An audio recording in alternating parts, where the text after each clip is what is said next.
Olá, seja muito bem-vindo ao MBTcast, um podcast que nós conversamos sobre carreiras, negócios, advocacia e hoje, nesse formato novo que vocês já viram no último episódio, nós vamos conversar sobre um outro setor muito relevante, muito interessante do escritório, que é o setor de recuperação de crédito. Estou aqui hoje com o sócio do escritório, Dr. Adriano. Seja bem-vindo ao nosso bate-papo. Muito bom, Rodrigo. Muito bom estar com você, para a gente pensar um pouquinho, falar um pouquinho sobre recuperação de crédito e cooperativismo. Isso, muito bem lembrado. Recuperação de crédito e cooperativismo, né, que é um braço muito relevante aqui das nossas atividades. Então, vamos começar, Adriano. A ideia é um bate-papo, né, sobre o assunto, conversar um pouquinho sobre o nosso dia a dia, para os ouvintes, tanto de carreira jurídica ou que não sejam de carreira jurídica também, entender um pouco mais sobre esse setor. Então, para começar, o que é o setor de recuperação de crédito? Bom, o setor de recuperação de crédito, o nome é meio autoexplicativo, né? Mas a gente está pensando aqui sempre naquele setor que busca ser um apoio para o cliente na recuperação de ativos, né? Naquele espaço da carteira do cliente em que há uma inadimplência e que você vai recompor aquela inadimplência, muito importante em determinados segmentos, né? Hoje, por exemplo, a gente tem no nosso setor os nossos principais clientes em termos de volume de negócios são cooperativas de crédito, né? E aí a gente está pensando aqui em todo o aspecto contábil da cooperativa, né? Como a recuperação de crédito faz toda a diferença. Mas se a gente pensar em todo o negócio, né? No comércio, né? Nós temos muitos clientes da área comercial também, né? Como a recuperação de crédito é importante para o desenvolvimento do negócio, né? Para o desenvolvimento, para a manutenção de fluxo de caixa, para o próprio desenvolvimento do negócio. Nós pensamos no negócio funcionando a contento, né? Dentro daquilo que se espera de receita. Muito legal. E a recuperação de crédito entra nisso. Eu acho que é importante também frisar, né? Às vezes quando a gente fala em recuperação de crédito, tem muita gente que liga para a área tributária, né?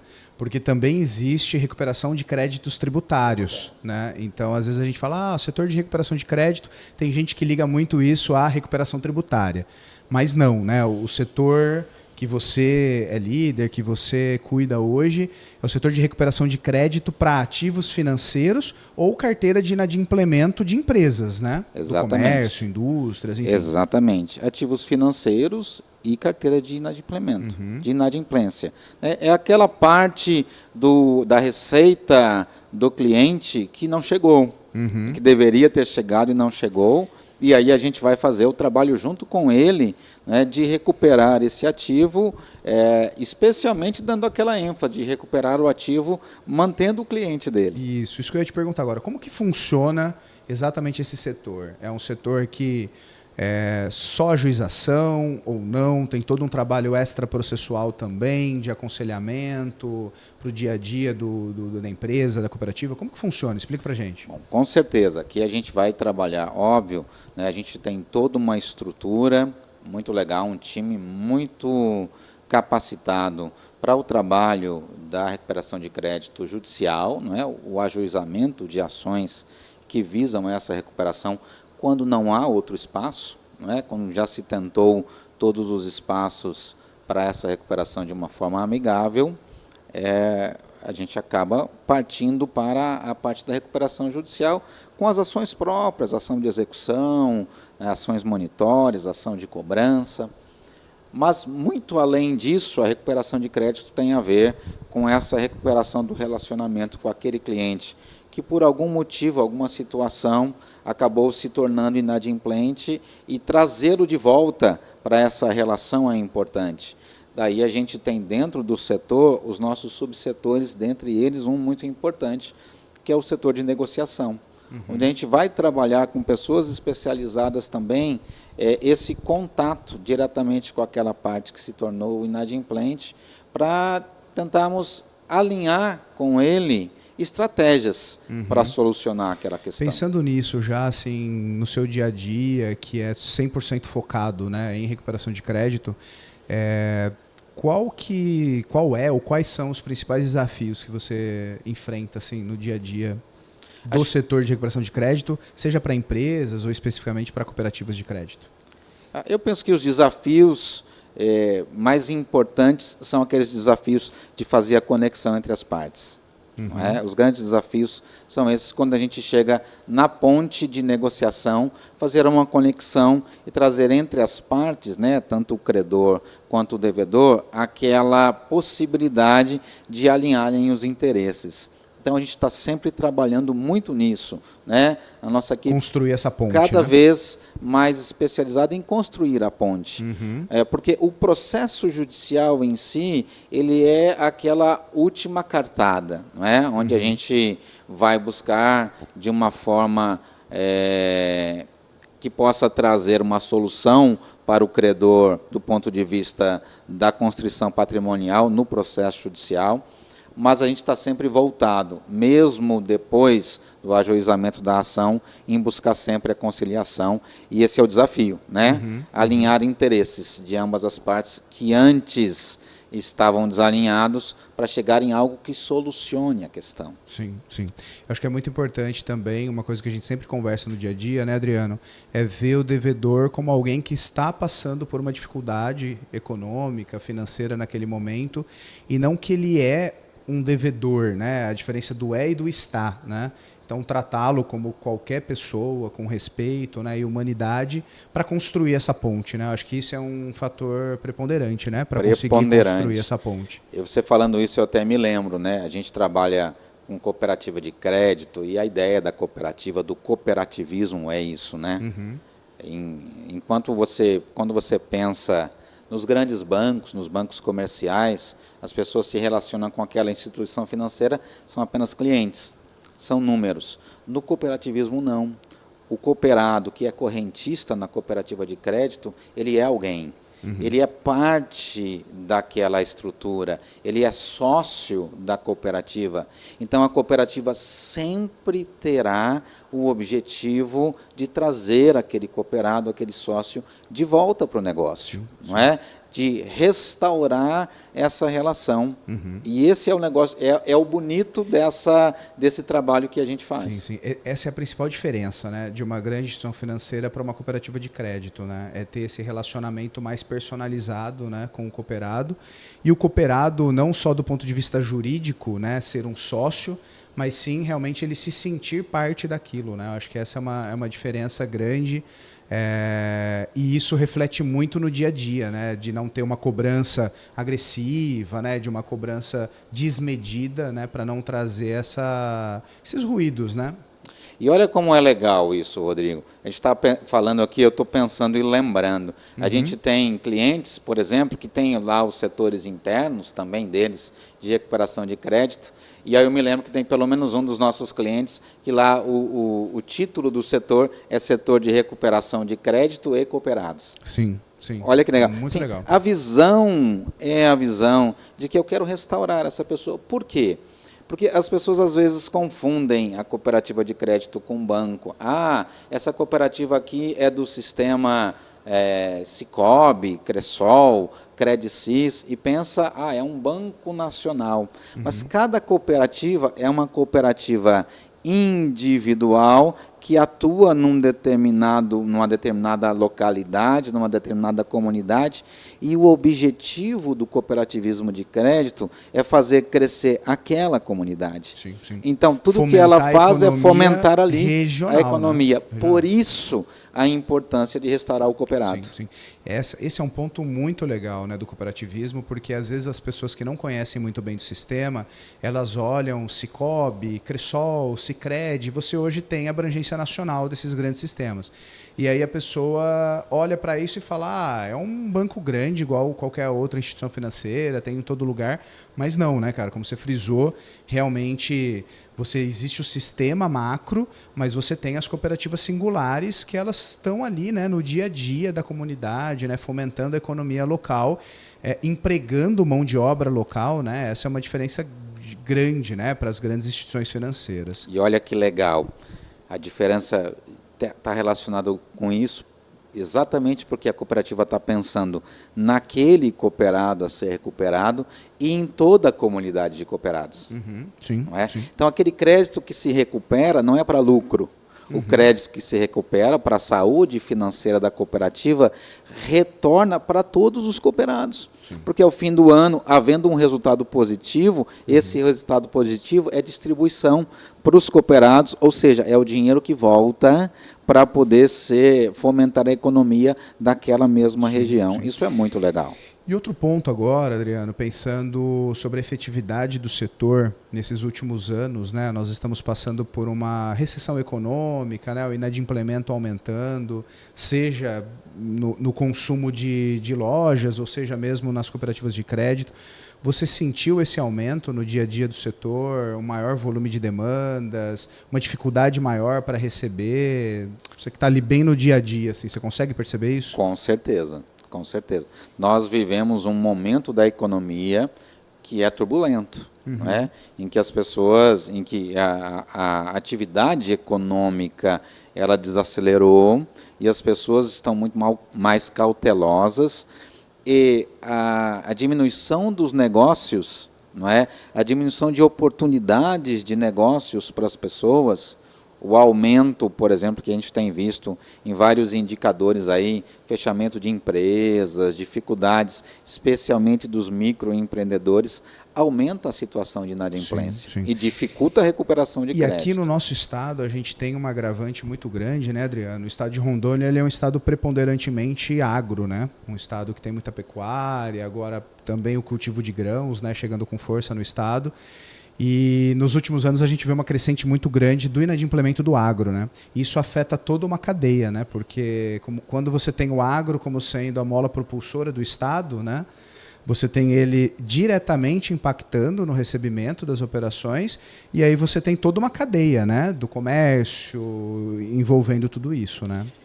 E o que você falou é legal porque, assim, daquilo que a gente está falando aqui, pensando, né? No nosso caso em específico no escritório, a nossa carteira tantas vezes, né, ligada ao cooperativismo de crédito. O cooperativismo de crédito é um dos grandes fomentadores do agronegócio. Sim. No nosso estado, não é? E o agronegócio é uma parcela importante da carteira de crédito das cooperativas. Então, uma coisa está ligada à outra. Essa dificuldade, muitas vezes, que o agro enfrenta, não é, no momento atual da nossa economia, também se reflete da mesma forma nas relações do cooperativismo de crédito. Sim, sim.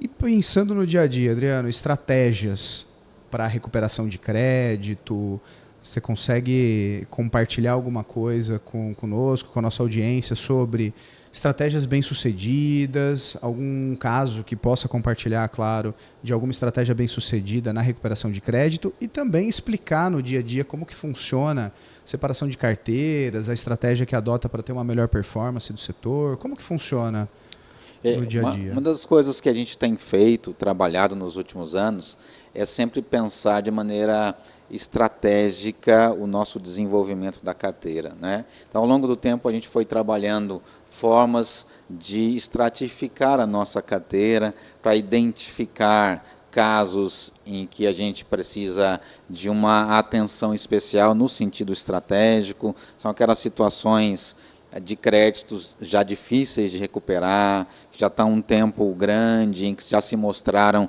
várias estratégias anteriores foram ineficazes, não é? Então a gente trabalha para, na carteira, identificar onde estão os pontos especiais de atenção que a gente precisa trabalhar. E aí a gente vai aonde? A gente já prepara o processo, muito antes do processo ser ajuizado, a gente já prepara usando inteligência, não é? Para pesquisa e para a parte de a gente buscar entender onde é que está o patrimônio, né? Como que se desenvolve as relações patrimoniais daquele devedor, daquela pessoa que está naquela situação de inadimplência, daquela empresa, enfim, usando estratégias de tecnologia, de investigação patrimonial e de inteligência artificial que hoje a gente tem disponível para fazer esse mapeamento das situações. E trazer para a pessoa que, às vezes, né, a gente sabe que muita gente está de boa fé, mas também existem aquelas situações de ocultação patrimonial. E aqui, então, a gente precisa especialmente da inteligência e da investigação para, ao descobrir esse patrimônio, trazer a pessoa também para aquela situação de agora eu preciso negociar e resolver essa situação. Sim, sim. Você entrou num ponto bem relevante hoje que a gente discute muito no dia a dia, né? Que são o uso dos sistemas que nós temos disponíveis, né? Sistema de busca patrimonial, até mesmo inteligência artificial, né? Para otimizar esse dia. Como que você pensa isso para o futuro desse setor, Adriano? Assim, o quanto que a inteligência artificial vai impactar no dia a dia desse setor e o quanto que, com o crescimento das amarrações de dados hoje em dia, né, a gente tem um entrelaçamento de dados cada vez maior, né? A gente está num estado, às vezes, que tem muita coisa informal ainda, né? Mas isso vem mudando nos últimos anos. Como que você vê isso para o futuro, Adriano? O uso dessas ferramentas no dia a dia, a importância disso. Uma das coisas que a gente já tem feito, já tem visto muito resultado, é a inteligência artificial tem nos trazido um ganho enorme de eficiência e de produtividade, na medida que a gente trabalha com ela aquelas demandas e ações que são repetitivas, né, e que a gente consegue ganhar produtividade utilizando a inteligência artificial. Mas mais do que isso ainda, hoje nós temos a capacidade de integrar inteligência artificial com vários sistemas de busca. E esses sistemas de busca estão cada vez mais especializados, na medida que você falou, em que pese no nosso estado a gente ainda ter uma certa situação de informalidade, né, nos registros de bens, isso tem mudado. A gente tem avançado muito em todos os municípios com essa parte de regularização fundiária, de integração com os sistemas de registro de bens. E na medida que isso avança, cada vez mais o recuperador de crédito, o credor, tem ferramentas à sua disposição para conseguir atingir o objetivo, que é entender, né, fazer um mapeamento, entender onde é que está o patrimônio, como se distribui o patrimônio daquela pessoa em situação de inadimplência. E muitas vezes, Rodrigo, é uma coisa interessante que eu penso sobre isso, que as pessoas às vezes pensam em recuperação de crédito, nossa, mas esse cara está querendo tirar o meu patrimônio. E da nossa experiência de tantos anos, o que a gente vê? Muita gente às vezes está numa situação de inadimplência porque tem dificuldade de se organizar. E às vezes pensa que ficar fugindo de solucionar o problema é o único caminho que ele tem. Quando a gente chega com a recuperação de crédito, com o processo judicial, e aquela pessoa fala assim, não, e agora eu preciso sentar e resolver, é tão legal, porque a gente vê soluções que trazem alívio para a vida da pessoa. Então, o nosso objetivo do escritório não é nunca, eu vou só resolver o problema do meu credor. A gente tem sempre aquela mentalidade de trazer soluções que tragam benefícios, resultados positivos, o famoso ganha-ganha, não é? Para ambas as partes. Sim. Isso é muito importante, né, Adriano? E saber diferenciar, né? Realmente quem, por uma desorganização ou por apostar num empreendimento que não deu muito certo, num business plan que não foi para frente, e ela está numa situação econômica ali frágil e difícil, mas ela vai conseguir se reerguer, né, e pagar aquilo. A gente ajuda nisso. E a gente ajuda, essa pessoa a gente tem que saber separar, né, Adriano? E ajudar, e não nos ver como vilões, né, da situação. Mas, por outro lado, também a gente precisa saber que pessoas que estão de má fé, estão ocultando patrimônio, a gente tem ferramentas para conseguir diagnosticar isso, né? E aí são dois pesos e duas medidas. Né? E é mesmo, né? E o objetivo é esse, óbvio. No mundo ideal, a gente gostaria que toda situação de inadimplência fosse uma situação excepcional de alguém que, infelizmente, passou por uma situação difícil ou teve uma desorganização e tal, não teve essa experiência de alguém o orientando, né, para se organizar. Mas a gente sabe que tem o devedor profissional. Né? A gente sabe que tem a pessoa de má fé, que às vezes usa brechas dentro de um sistema legal para ocultar patrimônio, para trabalhar com laranja, para criar empresa fantasma. Para esse cara, o tratamento é outro e tem que ser. E essas pessoas, Adriano, elas contam muito com a ineficiência do Estado até, né? Para movimentar os processos e tal. Como que você vê isso, enxerga os últimos anos, assim? Acho que você está mexendo com esse setor especificamente quantos anos, Adriano? Aqui no escritório, 6 anos. 6 anos, né? Então, assim, são 6 anos dedicados 100% nesse setor. Você já tem uma janela temporal bem interessante para opinar sobre isso. Como que você vê hoje o judiciário dos estados que você trabalha, que a gente trabalha, o posicionamento do Estado para as medidas expropriatórias, né? Para penhora de bens, construção de patrimônio, ou até trabalhando em incidentes, né? Para atingir outras empresas ou outras pessoas, quando tem essa hipótese que você falou de laranja, né? A gente brinca do sócio cítrico, né? Cítrico. Coloca um sócio cítrico ali para ocultação, ou cria outras empresas, né? A gente brinca que no Brasil as pessoas trocam de CNPJ como se estivesse trocando de roupa, né? Opera no CNPJ, deu errado, abre um novo CNPJ e tal, e assim vai indo, né? Como que você vê a postura do judiciário? Você acha que melhorou, não melhorou, precisa melhorar ainda mais? Como que você vê isso? Cara, é uma pergunta interessante. Eu vejo muito avanço. Uhum. É óbvio que a gente sempre quer mais, mas nós estamos num estado em que o judiciário é muito eficiente se comparado à média nacional. Uhum. O nosso judiciário é rápido, o nosso judiciário resolve demandas. Agora, a gente tem muito espaço para melhorar sempre, não é? Uhum. A gente tem um espectro assim amplo de diferenças. Você percebe muitas vezes que tem várias comarcas e vários juízos que estão mais atualizados em relação à execução, às demandas próprias de recuperação de crédito, e aí a coisa caminha mais rapidamente, mais facilmente. Há um entendimento desse judiciário das medidas próprias de execução, do objetivo do processo de execução. Uhum. Eu converso muito isso com os meus alunos na faculdade, né? Eu ministro uma disciplina exatamente de processo civil, processo de execução, e eu falo sobre isso. Às vezes falta um pouco aquela visão e aquela atenção ao fato de que o processo de execução ele só tem um caminho. Uhum. O processo de execução ele se desenvolve, isso é positivado no Código de Processo Civil no interesse do credor. Satisfação do crédito. Satisfação do crédito, Uhum. não é?